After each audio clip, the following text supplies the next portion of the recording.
അസ്സലാമു അലൈക്കും വറഹ്മത്തുള്ളാഹി തആല വബറകാത്തു. അൽഹംദുലില്ലാ. ഇന്ന് ഞാൻ പറയാൻ ആഗ്രഹിക്കുന്ന വിഷയം നരകശിക്ഷയെക്കുറിച്ചാണ്.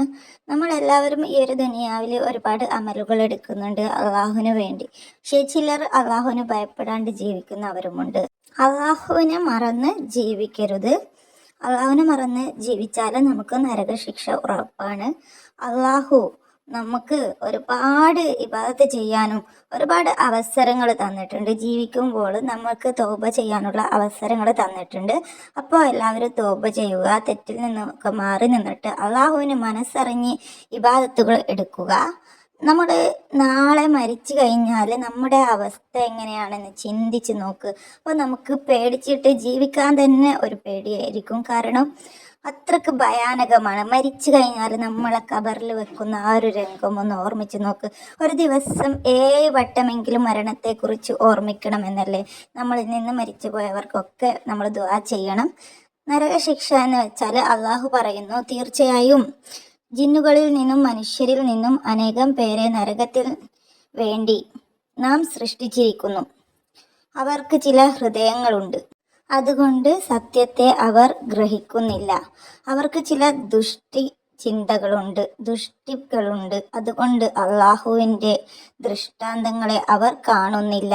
അവർക്ക് ചില കൺപുടകളുണ്ട്, അതുകൊണ്ട് ചിന്താർഹമായ സത്യം അവർ കേൾക്കുന്നില്ല. യാഥാർത്ഥ്യത്തെ ഗ്രഹിക്കൽ എന്നിവയുടെ അഭാവത്താൽ അവർ നാൽക്കാലിക പോലെയാണ്, അല്ല അതിലും പിഴച്ചവരാണ്. അവർ തന്നെയാണ് ബോധമില്ലാത്തവർ. ദ്രോഹിയായ ഓരോ ദേഹത്തിനും ഭൂമിയിലുള്ളതെല്ലാം ഉണ്ടായിരുന്നാലും അന്ത്യനാളിലെ ശിക്ഷയിൽ നിന്ന് അവൻ പ്രായശ്ചിത്തം ചെയ്ത് നോക്കും. അവർക്കിടയിൽ നീതിപൂർവം വിധിക്കപ്പെടുകയും ചെയ്യും. അക്കാരണമായി ആരും തന്നെ ദ്രോഹിക്കപ്പെടുകയില്ല. എന്നാൽ അന്ത്യദിനം അവരുടെ വാഗ്ദാനം സമയമത്രേ. അന്ത്യദിന ശിക്ഷയാവട്ടെ ഏറ്റവും ദുരിതപൂർണവും കയ്പായതുമാകുന്നു. നിശ്ചയം ദുർമാർഗികൾ കത്തിയെരിയുന്ന നരകത്തിലുമാണ്. തങ്ങളുടെ മുഖങ്ങളിൽ നരകത്തിൽ അവരെ വിലക്കപ്പെടുന്ന ദിനം അവരോട് പറയപ്പെടും, നരകത്തിൻ്റെ സ്പർശനം രുചിക്കുവീൻ. അവരുടെ മുഖത്തിന്മേൽ നരകത്തിലേക്ക് വലിക്കും. നരകത്തിൽ അവർ പല്ലിളിച്ച് കിടക്കും. അഗ്നിയാലുള്ള തട്ടുകൾ അവർക്ക് മീതെയുണ്ട്, അവരുടെ താഴെയും അഗ്നിയാലുള്ള തട്ടുകളുണ്ട്. അള്ളാഹു അത് മുഖേന തൻ്റെ അടിമകളെ ഭയപ്പെടുത്തുകയാണ്. എൻ്റെ ദാസന്മാരെ, അതിനാൽ നിങ്ങൾ സൂക്ഷിക്കുവീൻ.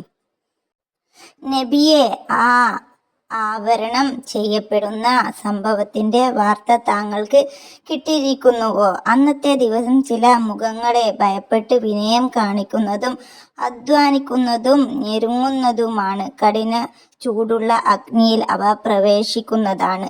ചൂട് തിളക്കുന്ന അങ്ങേയറ്റം ചൂടുള്ള ഒരു ഉറവയിൽ നിന്ന് അവർക്ക് കുടിപ്പിക്കപ്പെടും. സകൂമിൽ നിന്നല്ലാതെ അവർക്ക് ഭക്ഷണമില്ല. അത് പോഷണം നൽകുന്നതോ വിശപ്പകറ്റുന്നതോ അല്ല. അതാണോ അവർക്ക് സൽക്കാരമായി നല്ലത്? അതോ സകൂം വൃക്ഷമോ? നരകവാസികൾക്കായി അള്ളാഹു നിശ്ചയിച്ച തിഹാമയിലെ ഏറ്റവും കൈപ്പുറ്റ ഒരു വൃക്ഷമാണ് സകൂം. തീർച്ചയായും ദ്രോഹികൾക്ക് ഒരു പരീക്ഷണമായി നാം അത് വെച്ചിരിക്കുന്നു. നിശ്ചയമായും നരകത്തിൻ്റെ അടിയിൽ നിന്ന് പുറപ്പെടുന്ന ഒരു വൃക്ഷമാണത്. അതിൻ്റെ തലപ്പുകൾ കാണാൻ കൊള്ളാത്ത പിശാചുകളുടെ ശിരസ്സുകൾ പോലെയിരിക്കും.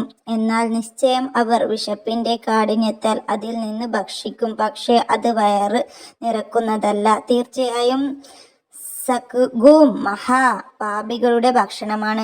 നമ്മൾ നരകത്തിൽ എത്തിയാൽ നമുക്ക് ഇതുപോലെയുള്ള ഭക്ഷണങ്ങളൊക്കെയാണ് കിട്ടുക. അതുകൊണ്ട് ഏറ്റവും കൂടുതൽ ഇബാദത്ത് എടുക്കുക. നരകത്തിന് മോചനം കിട്ടാൻ വേണ്ടി ദുആ ചെയ്യുക. ദിവസവും നമ്മൾ മരണത്തെക്കുറിച്ച് ഓർമ്മിക്കുക. നമ്മൾ അഹങ്കാരവും പൊങ്ങച്ചവും മാറ്റുക. എന്നിട്ട് മറ്റുള്ളവരെ സഹായിച്ച് ജീവിക്കുക. നമുക്കെല്ലാവർക്കും അല്ലാഹു നല്ല സമയത്ത് നല്ല സ്ഥലത്ത് വെച്ചുള്ള മരണവും അതുപോലെ സ്വർഗവും നരകത്തെ തൊട്ടുള്ള മോചനവും അല്ലാഹു തരട്ടെ. ആമീൻ. ആമീൻ യാ റബ്ബൽ ആലമീൻ.